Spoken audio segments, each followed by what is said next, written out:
Media Network proudly presents Having Courageous Conversations, where real talk dives deep. Each week we go beyond surface talk. We open our hearts, speak our truths, and dive into the stories that shape us. No scripts, no filters, just powerful, unforgettable conversations about life, purpose, healing, and truth. Join the conversation, because your voice belongs here.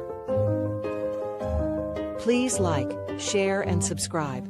Check out our YouTube channel at Having Courageous Conversations or email us at yourshowyourvoice@gmail.com. Now, let's have a courageous conversation. The views and opinions of our guest and hosts do not necessarily reflect those of New Thought Media Network, or any organization we may be affiliated with. Here at New Thought Media Network, we welcome freedom of speech and courageous conversations. There are many topics that can be difficult to navigate. Challenging the status quo and engaging in lively debate is important to expanding our understanding of one another, and life in general.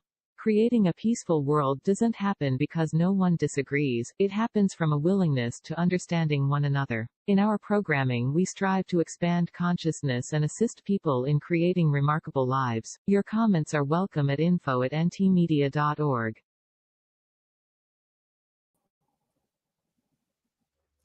Good afternoon. I'm Barbara Jean.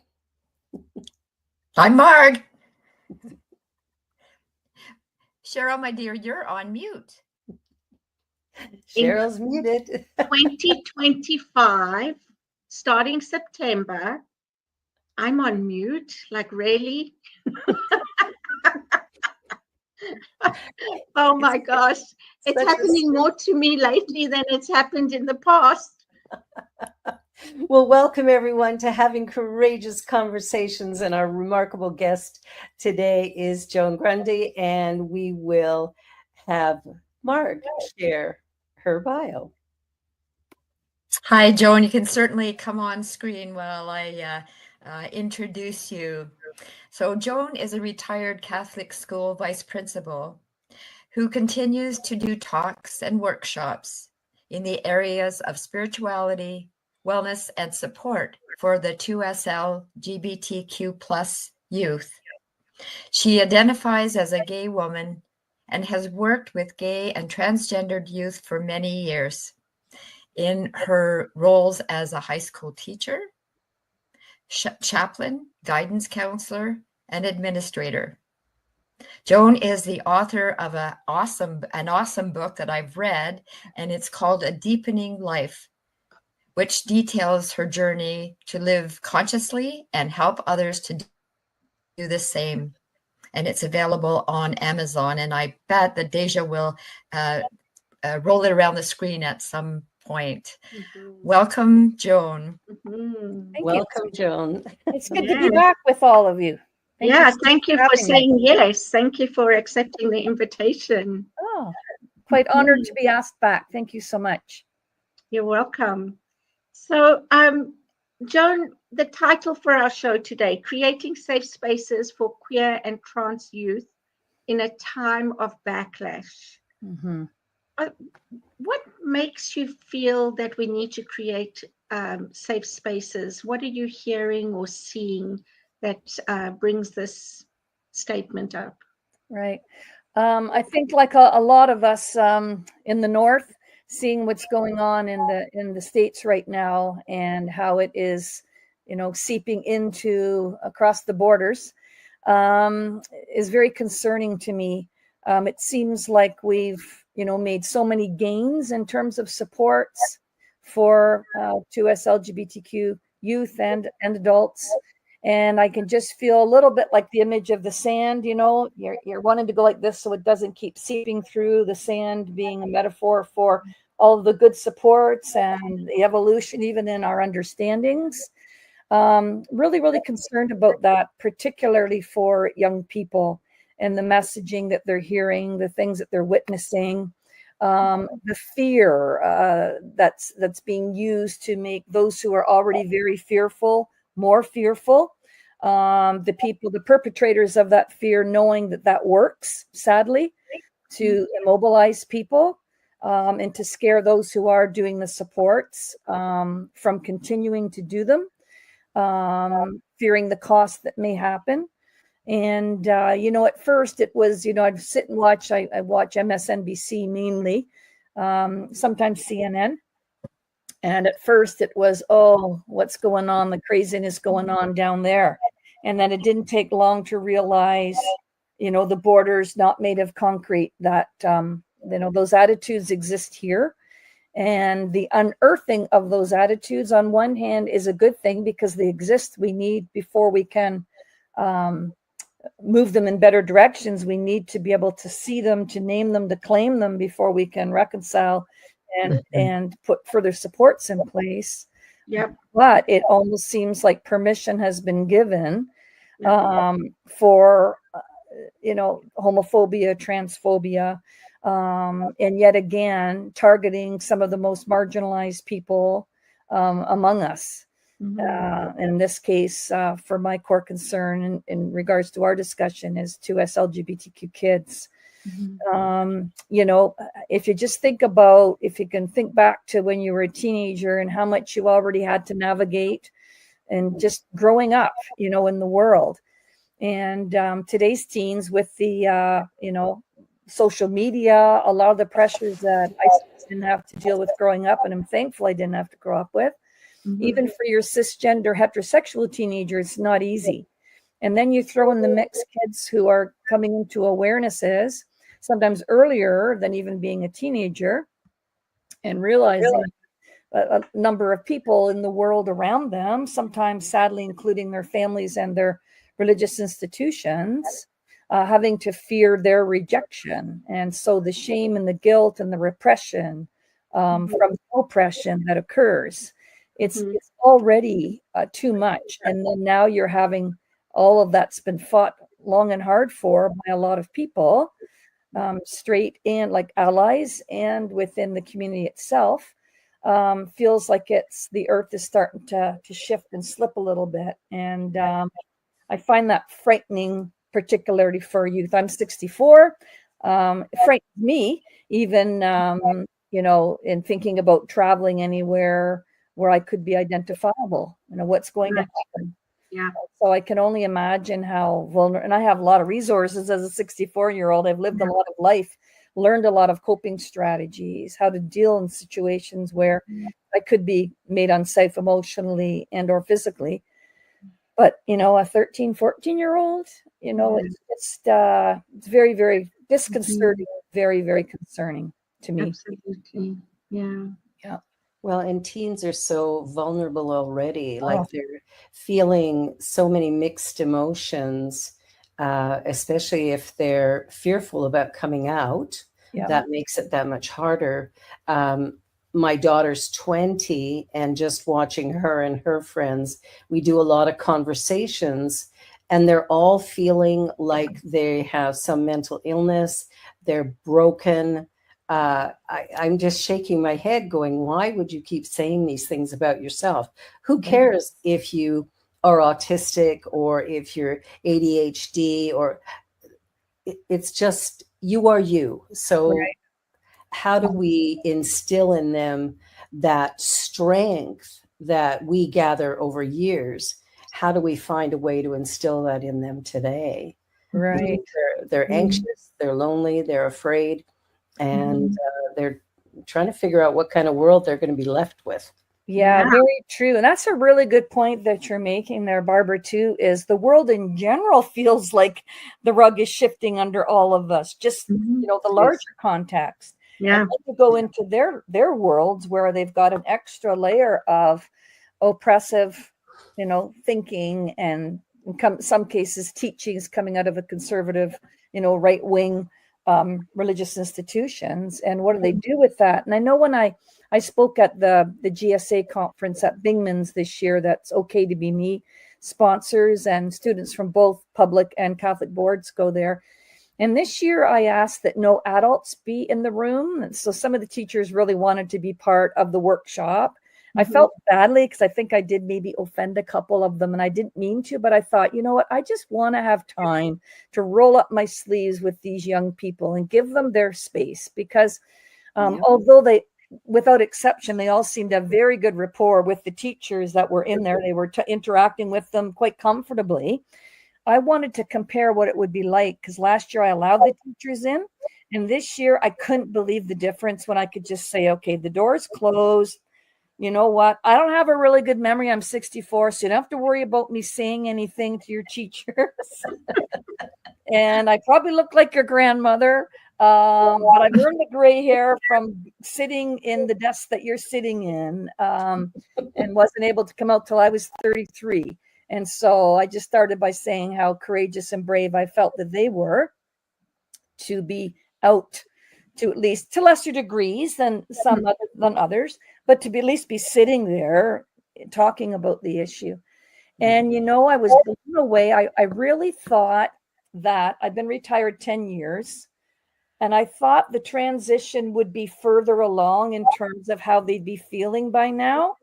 And it was sad to me. I tried not to show it to them, but when I was driving home, I just kind of sat for a minute and went, damn, you know, actually I said shit. I'll be honest. I'm like, after all the work and all the ground that we think we've moved forward, but these little God's wee ones there were still feeling so afraid to tell anyone more than one or two of their friends. They were still telling me stories. This one little trans kid, I just wanted to put him in my pocket and take him home. It was illegal. I might have.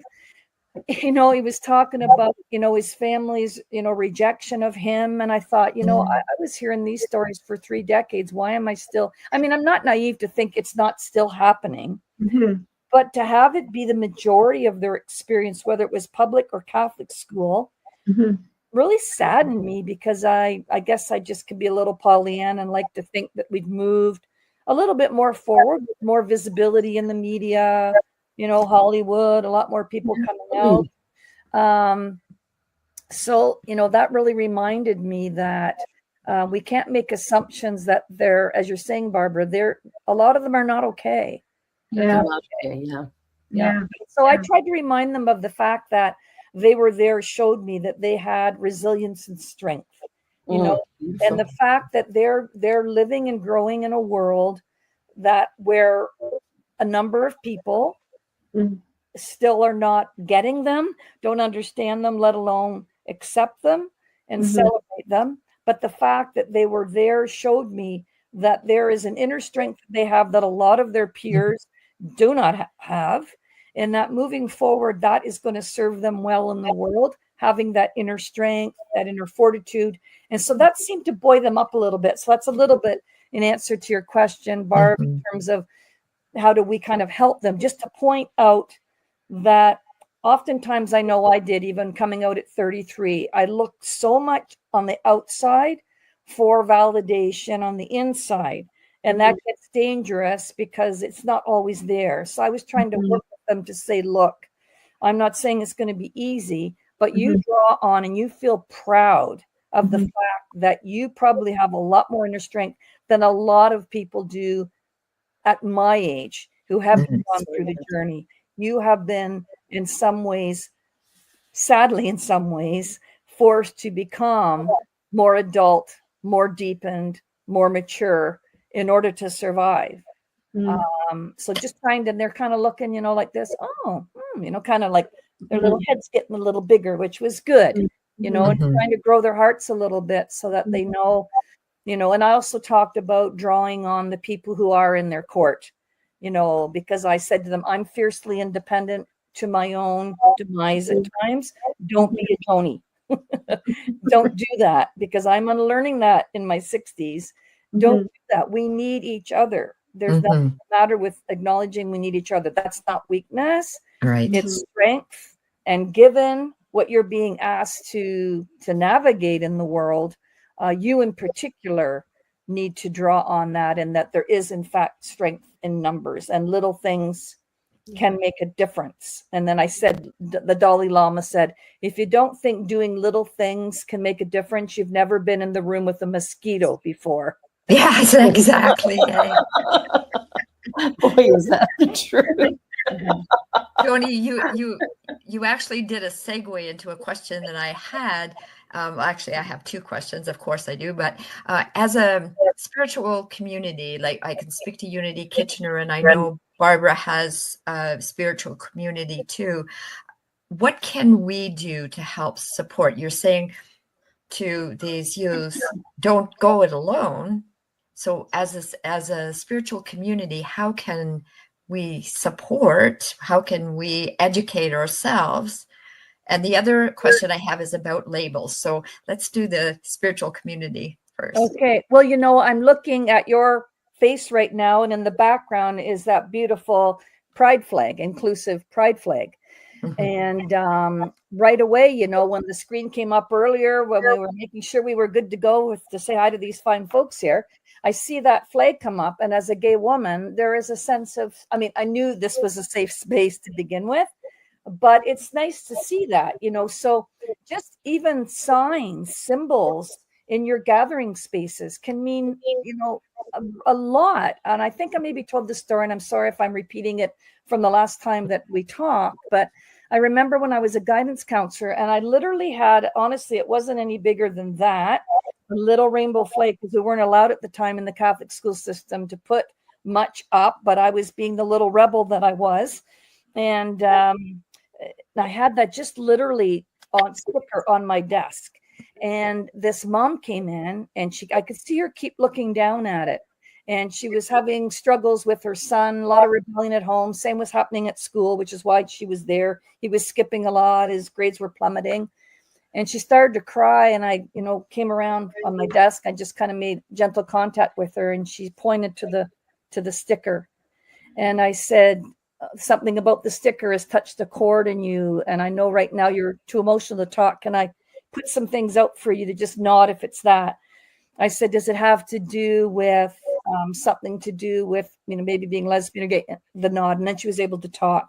And she says, we're pretty sure that our son is gay, but he's not come out to us. But we've wondered before. We're really worried. We don't know how to talk to him about this. So I thought, here is that little sticker, made her feel safe enough to even broach the issue with me. And I like using that example because even little things make a difference. So first of all, the visibility that you're a safe community and it's a safe space for them to be. The fact that even having spaces for them to gather because they can feel so alienated. Now with social media, a lot, it makes it better for some kids to be able to connect. Not always good sometimes. Older people preying on younger kids, like you have in the heterosexual community, can happen in chat rooms, etc. But one of the positives is you do have gay kids who are maybe living out in the country, not living in bigger cities where they can maybe more readily connect with other queer kids. So just having places where they can gather, because some of those kids don't have other people that they are connecting with, where they can have the feeling of, I'm not alone in this. Yeah. Other people are there for me. Having people within the community. I know in the Catholic school system, I still do some talks within the Waterloo Catholic Board, and I'm very grateful that they still welcome me to do those things 10 years out. But I keep saying the real need to have visibly out staff in those schools, because the reduction of suicidal ideation and completed suicides is nearing, I think it's something like 55 to 60% lower in schools where they have openly gay teachers. The kids knew about me. They just knew I couldn't be open about it until, the end, when it was like, you know what, I have a month to retire. What are they going to do? Fire me? That's a huge percentage. That's huge. Yeah. It shows it makes a big difference. Yeah. And when I go back in, now I'm not anymore. I let my teaching certificate go this year. So I don't go back in as a VP or a principal anymore. But when I did, I said to the board, I'll go back in, but I'm not going back into a closet. I'm going in, not that I'm going to go on the announcements. It's your, you're a lesbian, principal in as a substitute, come in and say hello to the queer VP or principal. But I just said, I'm not going to go in the closet. And they said, we don't expect you to. So But it was interesting when I would go in the building, it was like teachers, okay, Joni's coming in next week for a few weeks to cover. They would line up all their little queer kids to introduce me to them. And I love that, but I always felt badly because I was there for a couple of weeks. You give the support you can, but I think it shouldn't be somebody who's just parachuting in. There should be people in the community who are feeling safe. They're there in the schools. We know they are. We're everywhere. We're everywhere. But, you know, to be able to come forward and just be who they are, that they have some healthy role models, because so often they don't have adults that they can see have, you know, met with financial success, have met with emotional success, have met with, you know, we're having fun in life, who are joyful, who are not sitting on the end of their bed, you know, depressed every day. Like sometimes I worry about, you know, when I talk about the need for us to support kids and how it's difficult for them, I also want to talk about the resilience of these kids and what wonderful kids they are. A lot of times they're the most empathetic people you're going to meet, because an interesting perspective comes when you are living on the margins of a popular culture. You see outside in, whereas others see inside out. And sometimes, and most of the time, you see very different things outside in. And so they're wounded healers, a lot of them. And a lot of them, if you're doing social justice activities in the schools, they're all over because they know what it's like to be excluded. And so I think we really have to honor, back to your question, I'm really getting back to it here, Mark, about what can communities do. Like, welcome their voices. You don't have to know what they need all the time. Ask them. Bring some of them in. Invite them forward. What do you need from us? You know, what do you need from us? Because each group will probably have a different answer. You know, I often in the board felt like kind of the poster child for queerness or something, because I was quite vocal to most of the community about who I was, you know. Probably a year or two after I came out, I was like, well, and I would tell this person and tell that person. And then soon I'd get these calls from people who were queer staff saying, you know, especially young ones, you know, I'm applying to school boards. Do you think I should apply to the Catholic board? You know, am I going to get fired if they find out who I am? I want to marry. I want to have a family, and those kinds of discussions, you know. But I was always conscious to say, I am one gay woman voice.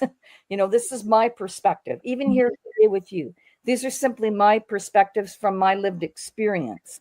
And so that's what's important, I think, to invite their voices forward.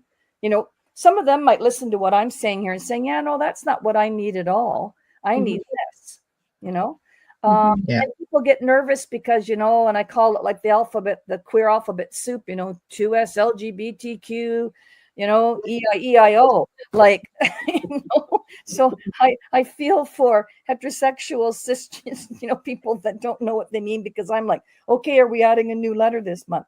I don't mean that to demean that everybody has a space and should, but maybe we just need to say queer and gender something. To tidy it up, right?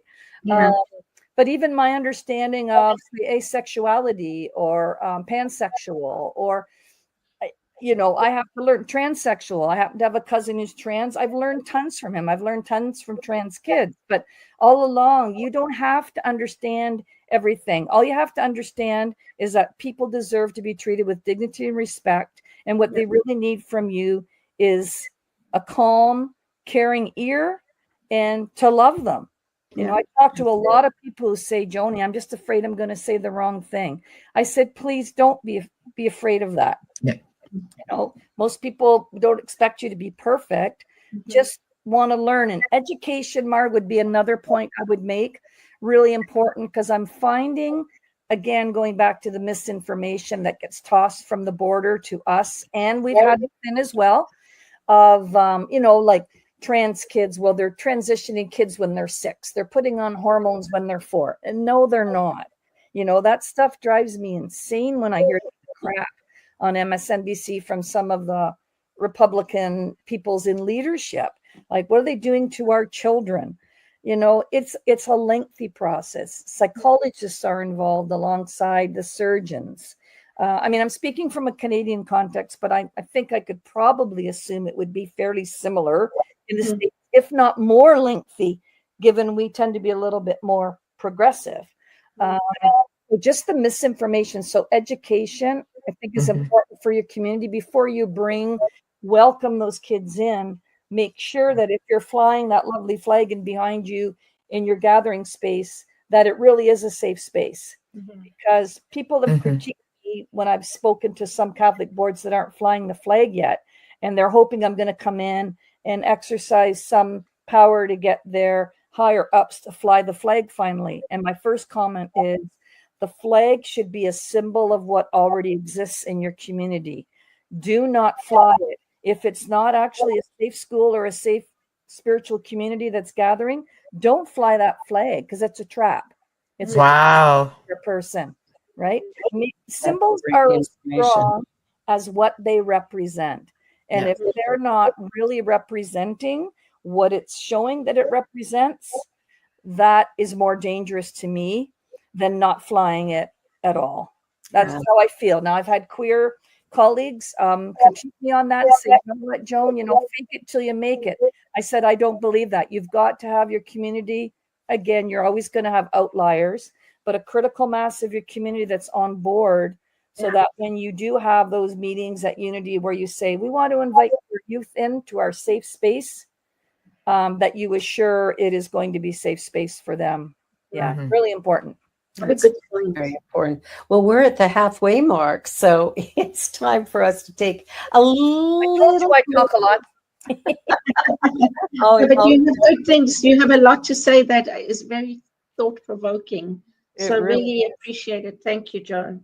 Okay. Yeah, no, it's great. It's great. So everybody, you're watching Having Courageous Conversations right here on the New Thought Media Network. And we're going to be back in just a minute. So don't go away, and be sure to like, share, and subscribe as well. We'll be right back. The affiliated New Thought Network is pleased to present Deep Within, Mining Our Hidden Treasures, a hybrid spiritual retreat, October 6th through the 10th at Unity Village in Lee's Summit, Missouri, featuring our opening keynote address from Reverend Michelle Ezigwu, our Tuesday evening Raise the Roof experience with Reverend Dr. Martha Creek, special musical artist Ricky Byers.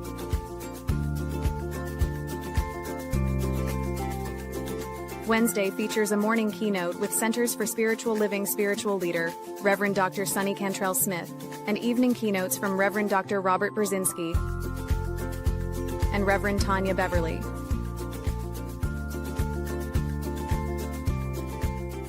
Reverend Dr. Janine Burns rounds out our keynote speakers on Thursday morning. Visit www.antn.org for more details. Virtual and in-person registration is now available. We would love to see you there. ANTN, connecting the New Thought community through consciousness and love. New Thought Media Network proudly presents It's All Love, Wednesdays at 4 p.m. Mountain Time, 6 p.m. Eastern, with Laura Mock as the Presence of Love, Maria Hartman, Knowing Truth, Wendy Wilson as the Quality of Presence, and Lara Brzezinski as the Essence of Joy. It's All Love, a space where we open into the heart, tap into the soul's deep wisdom, and enter into the energy of love, truth, presence, and joy. It's All Love, Wednesdays at 4 p.m. Mountain Time, 6 p.m. Eastern.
Welcome back to Having Courageous Conversations. And boy, are we doing it today here with Joan.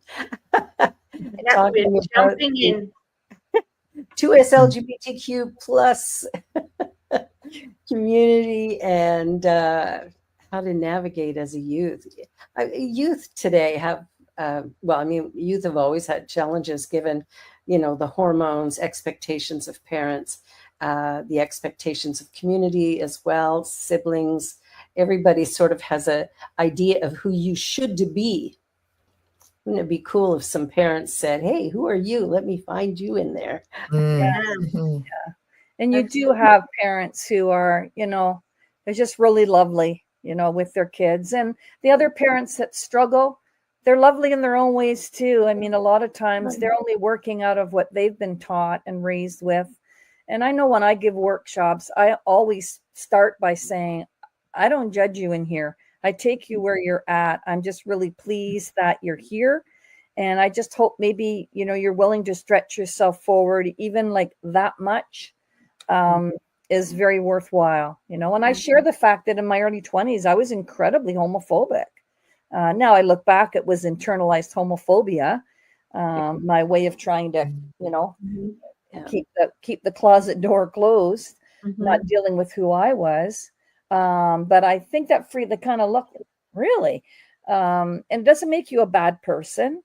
But we, it's detrimental to stay there for a group of people in our world, and it's particularly if it's your child. And there's a woman who, I would say it's like a friend, but like a familiar person who I've had some conversations with, and she has a trans daughter, and she says, I would rather have a happy trans daughter than a suicidal son, an unhappy suicidal son. And she used a really neat imagery. She said, you get these parenting books, and she said, and you kind of write your own book in your own mind when you meet your child about what their life might be like.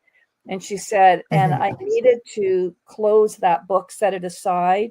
And I said to my child, hopefully I can be part of you writing your own book.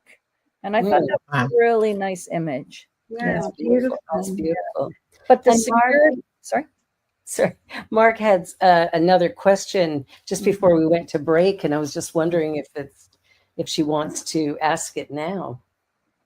It was more, it's a question and a statement. It's about labels. And I've had this conversation in a few arenas as of late. And I think there's a benefit and a disadvantage to a label. So for instance, I'm married to a woman, and I don't identify as a lesbian. And if somebody said you're a lesbian, I wouldn't be offended, but I would speak about it. Right. And transgendered people, I was acquaintances with a transgendered woman who no longer wanted to be identified as transgendered because she said, I'm a female. I've always been a female. Now my body matches that. Right. And so, and I'm a lesbian. Right. And so, I think the conversation has a really good, I think there's really good opportunity. I can't get it out in having the conversation and not assuming that somebody wants to be identified. And I think the label helps to bring up a conversation. Right. Mark, that's a really, really important part, that point that you're making. We find them a little helpful to try to foster some understandings, but they're very limiting and they're not very real when you talk to people about their lived experience. Even like something as simple for me is, I don't like the word lesbian. My mom would say, oh yeah, I know you're a lesbian. I think I like being gay. It just sounds more happy. But so I would never use the term lesbian to describe myself ever. So that's why it's important. As I was saying earlier, we don't have to understand all the letters and the nuances of the letters. Just ask somebody who they are, how they would like to be referred to. And, I think we put people in these little boxes because it makes us feel a little bit maybe more secure. I don't know. Some people, they get all wound up when they show gender fluidity, and they're just like, oh, I can't handle it. I can't handle it. I'm just getting my head around the whole gay thing and this trans thing. And now you're throwing this, pansexual stuff at me and gender fluid stuff at me, and I'm famous in my family, and there's a little one born. I'm out at the mall when my mom was alive, and my little niece who, presenting gender was female at birth, biological female, and somebody in Sears, that's how long this is going back, when they were still open in Brantford, said, oh, is that a little girl or a little boy? And I said, well, her presenting gender is female. My mother goes, she's a girl. I mean, you kind of maybe know me a little bit by now. I have a little bratty side to me. And that was the bratty side coming out, because I knew, of course, she was going to do a freak, but I thought I'm just going to have my little teachable moments with her. But yeah, why do we need any labels? Why do we need, if we're secure in who we are, how you identify should not bother me whatsoever. And that's why I would believe having panels when I was in the schools. Meet people. I forget who said, somebody said it's hard to hate up close. Like, meet people. I really saw the transition, in an hour-long class where initially, what did your parents think about it? Was it hard to come out? Then by the end, they were saying, oh, so you mentioned about track and field. Do you still do track and field? Are you still really good at that? Do you have any siblings? Like, they moved totally away from the whole gay or the trans focus and just were talking to a person. And they go, sorry, miss, I know we're supposed to ask some of the questions we came up with about the gay thing. I'm like, no, you ask whatever you want. And secretly inside, I'm going, yes. We're moving in a right direction, important anymore, just a regular, normal person who happens to be gay. It's not the totality of their identity. Yet having said that, some people will say, well, Joan, why do you need to tell us you're gay? And I say, well, because I am. Like at golf, and somebody said, well, do you have a husband? Have you been married? And I said, well, I've been in a relationship, but it wasn't with a man because I'm gay. And then the other woman said, well, why do we need to know that? I said, because you just made the assumption I had a husband, and I'll never have a husband. No, I don't hate men. Your husband seemed lovely. Well, one of them.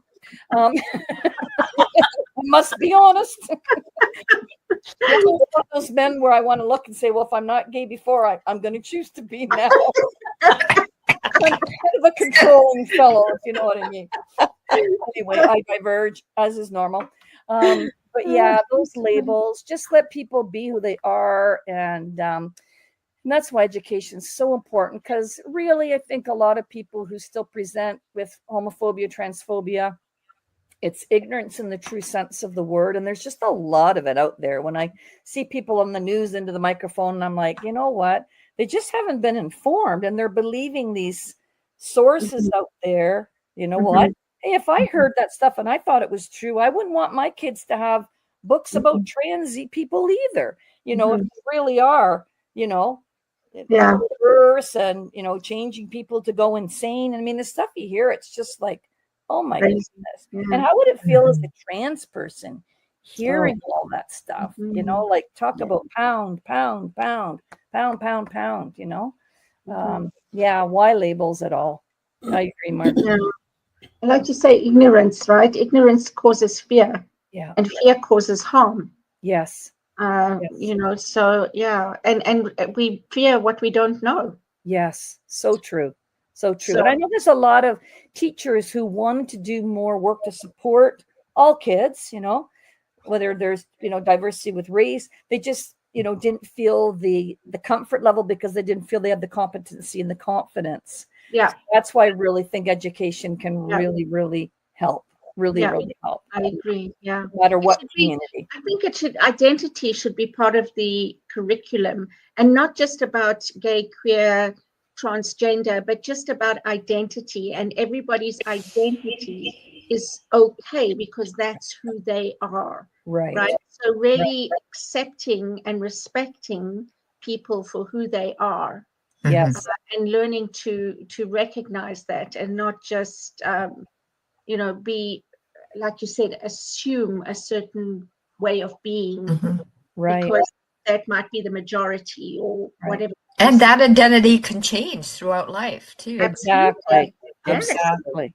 And what bothers me a lot is putting, God as your ammo too, using God and using sacred scriptures, Christian or otherwise, to thump people. Yeah. And, the shame and the guilt and, the conservative, like it's just, it's really, really scary to me to hear. And you know what, when I was involved just recently with the Waterloo Catholic, when they had a core group of trustees who are very, very ultra conservative Catholic, I would argue not really truly Catholic in the sense of what, sound Catholicism even is today. So I was involved with, showing up for the board meeting, standing in the lines in the rain and all of that. And one of your questions you sent to me was about hope. And that's what gave me tremendous hope. I mean, in the day when I was there, maybe there might have been 10 people brave coming out, because knowing that, the TVs would be there and I'm going to be seen, they're going to think I'm gay because I'm here supporting, the flag, blah, blah, blah.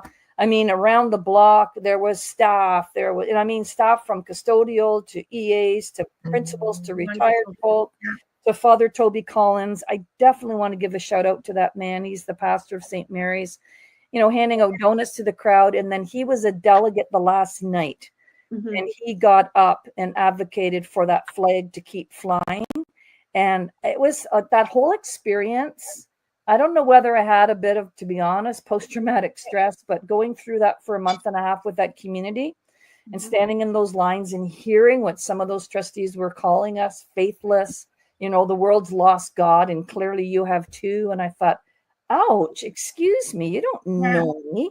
And these kids, and I was looking over and seeing those kids hearing that, and one leaving in tears with the mom, thankfully, the mom there with her, with arm around the shoulder, walking out.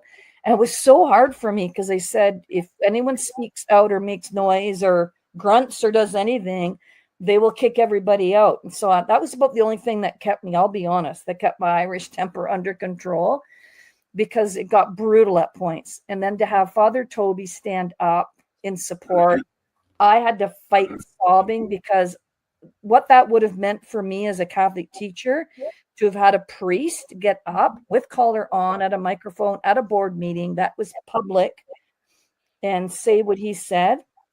And I was able, thankfully, to thank him afterwards. And he was extremely humble and said, well, I've watched people like you do those kinds of things.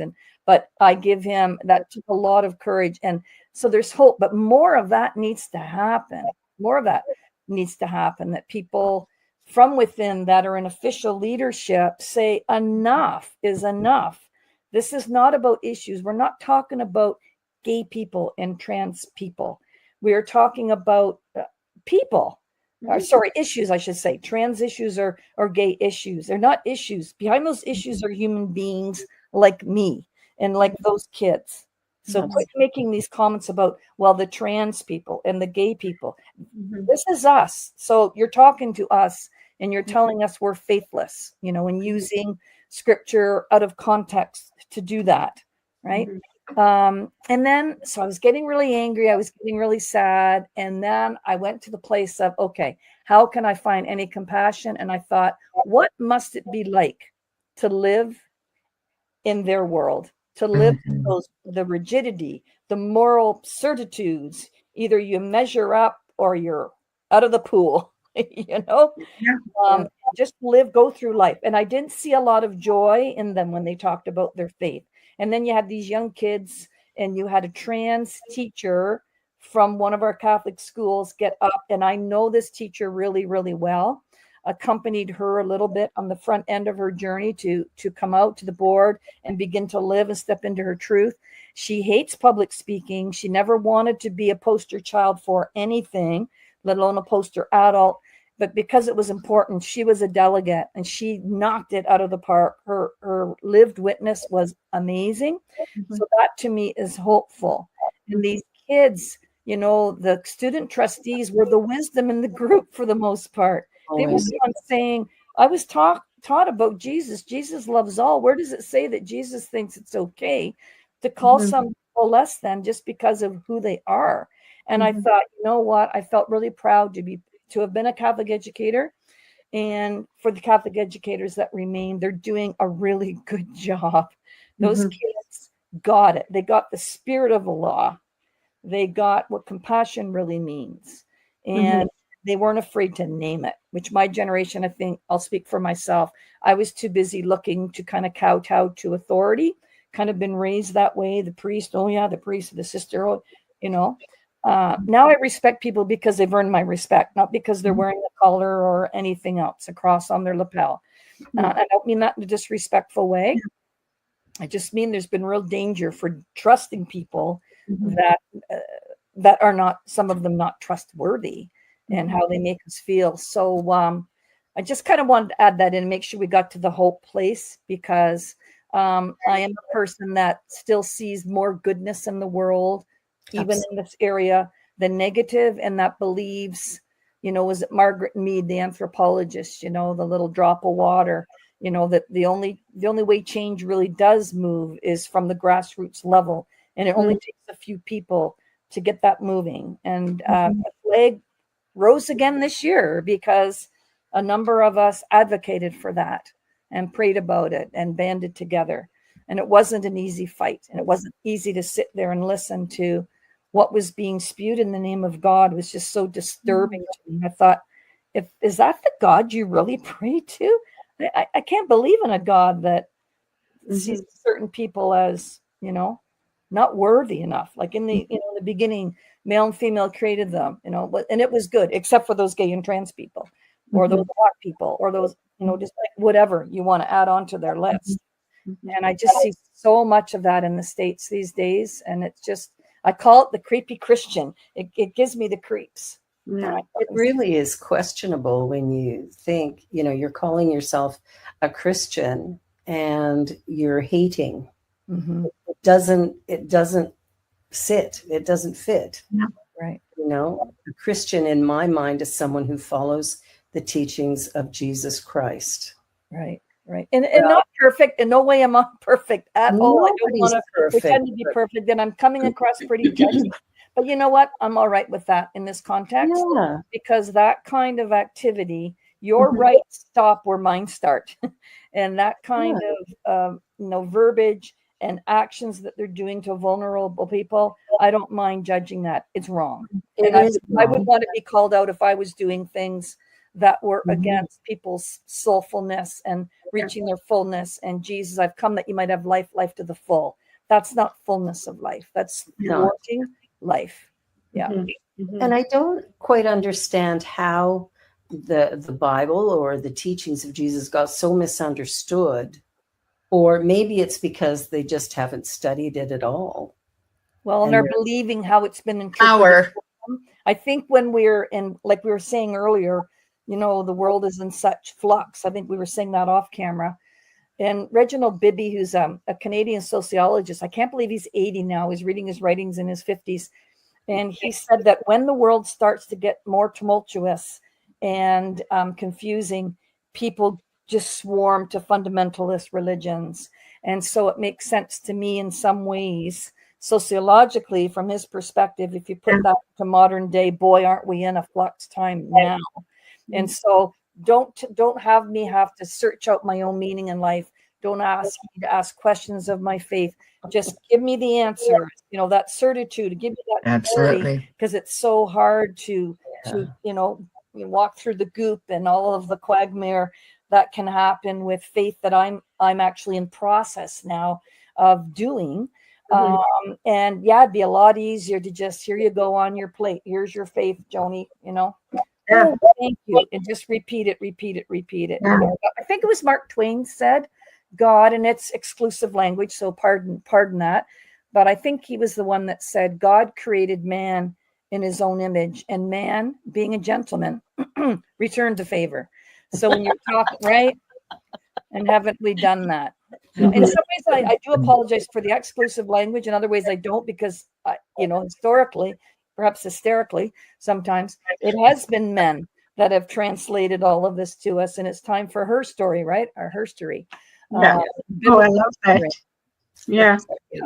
And I've been praying with the women mystics, and that's been very helpful, because they're offering me more of the relational aspect of faith and relationship with God versus the legalistic, the dogmatic. I mean, I'd moved away from that decades ago, but it's just seeping in deeper, that's really what I want to be about. It is relationship and intimacy with God. I'm tired of all of the stuff. I'm not saying that the ritual wasn't important, and I needed some of that stuff to take me to where I am. But like you were saying earlier, Marg, about identity, it can shift and change. And faith is dynamic too. It's not a noun, it's a verb. It shifts.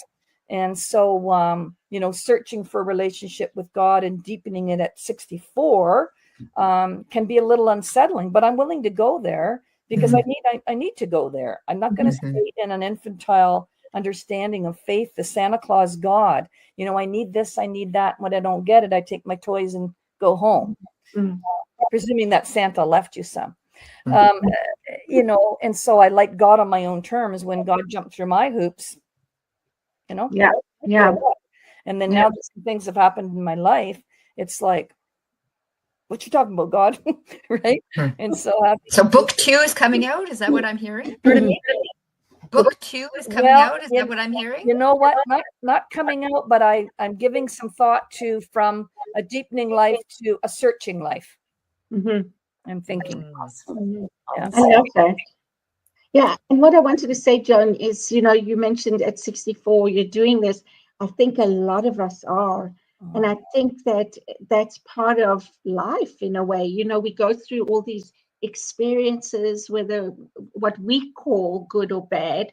In hindsight, I think as we age, we can see more, give more meaning to what it is that we thought was good or bad. Right. And I think that takes us deeper into exploring who we are, where we came from, where we're going. Right. And so that's part of our belief system. Right. I want to say evolving into that. Right. And learning things, having to look at your own shadow, look at stuff within yourself. And I talked earlier about that fierce independence, and I've had that, and I'm at a place where it's sort of like, hey, God, and I really do believe in the community of saints. I call them my circle of love, those that have gone before me, that know me, praying to them, asking their help, getting to the place of, I keep coming back to this place. I need help forward from this, And for the first time, just understanding what mercy really means, what grace really means, what falling to your knees really means. And looking at my spiritual arrogance in the face, looking my ego in the face and saying, you know what?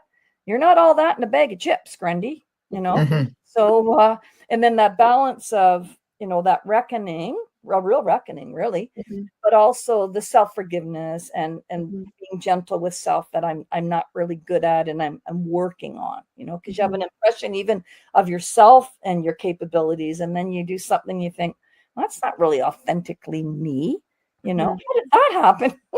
Did someone come in and inhabit my heart and my head for a month, But in saying no, and then looking at, as Jung would, it's not an either or. You're not, sinner or saint. You're both. It's a both and, not an either or. Yeah. And so there's lots percolating within me, and I'm trying not to be, because it could be disconcerting. I always could just rely on God's there, and all of a sudden I'm like, is God still there? And realizing, you just need to grow up in your understanding of God. God's always been steady, but you're just moving to a new stage, and maybe back revisiting the other one again. Like, I think it spirals rather than does this too, depending on experience. Yeah. As you're talking, I'm thinking, when we talk about God, the word God has so many different meanings to so many different people. I think that's a show in itself, right? What does God mean to you? Right. We could have some really deep conversations around that. Because I used to refer to God as Sophia, Greek word for wisdom, holy wisdom in Hebrew scriptures. And that was really important to me as I was trying to move out of the patriarchal context that I grew up in within Catholicism. And then, but now I'm at a place where maybe it's that whole label thing again, Marg, where it's like, no, God's not male or female. I mean, God doesn't have gender. We have essence of everything. So now I'm just kind of like mystery. It's the only word I can think of, or all, everything, mystery. I tend to kind of go back to the God name because that's just so deeply embedded in who I am. But I don't generally, when I pray, say, "Dear God." I'll just say all, mystery, holy wisdom, just metaphor. So so it's interesting when I read my book 10 years ago, right? That's now been 10 years. I can't believe it. And there's parts of it. I was asked at a book club, one time, is there stuff you take out? I said, no, I wouldn't take anything out because that's where I was at. But I was so clear about everything happens for a reason. And now I would say, well, I think things happen and we can find meaning and reason in them to move us forward. But is somebody there kind of pulling the string? I think those poor little kids in Gaza, like if we're going to go with that understanding, you got to go across the board with it.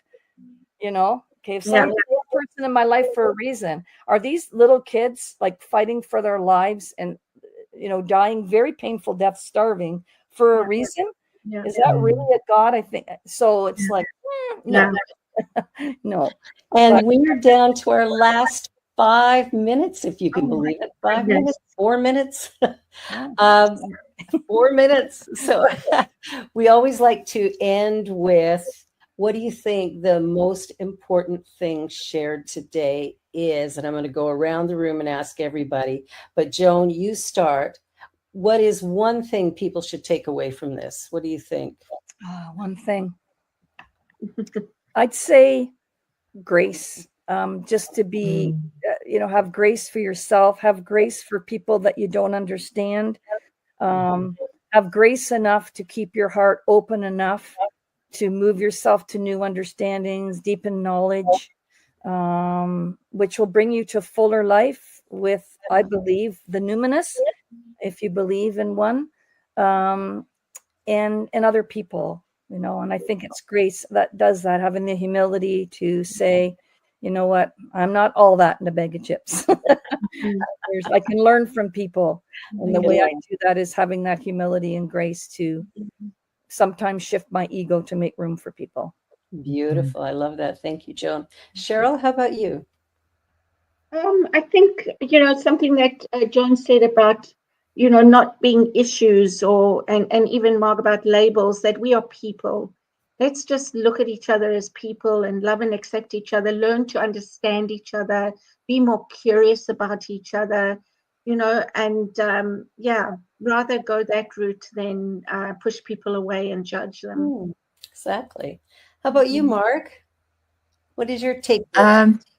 Well, ask the conversation, ask the question, and invite the conversation. What do you need? I really appreciated, Joni, you saying that, asking somebody, what do you need? So inviting the conversation. Yeah, I love that. I love that. For Barbara. me again, for me again, it's labels. I have a challenge with labels right across the board, whether it's I have this mental illness or I'm this.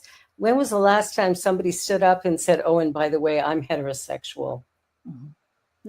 Nobody says that. But it's so important that those who are recognize that they're not the only ones. And then I'd kind of question whether they are or not. I think there's a lot more gay people or bisexual people or whatever. There's a whole bunch of different things now than there is just straight heterosexual. So I think we've started on a really good conversation here. Good. And where shall we take it next? Thank you, Joan. Oh, you're welcome. And thank you again for inviting me back. It's nice to be with all of you. And I can't see the folks out there who may watch it moving forward, but God bless you all. And stay your path. Integrity is the only sane path, Yeah. It truly is. It truly is. Thank you, Mark. Thank you, Cheryl. And I am so grateful to be back here with all of you. And you've been watching Having Courageous Conversations, and we're going to continue to do this every single week here on the New Thought Media Network at 4 p.m. Eastern Time. And I invite you to come, bring your friends, and be sure to like, share, and subscribe. And by the way, ntmedia.org is a charitable organization, and you can support that organization with your donations and tithes as well. Have a wonderful, wonderful week, and we'll see you next time. Bye, everybody. Just remember, you can find us on our website. Watch the show again. Thanks, Mom. Bye, everyone. Stay on, Joni. Thank you.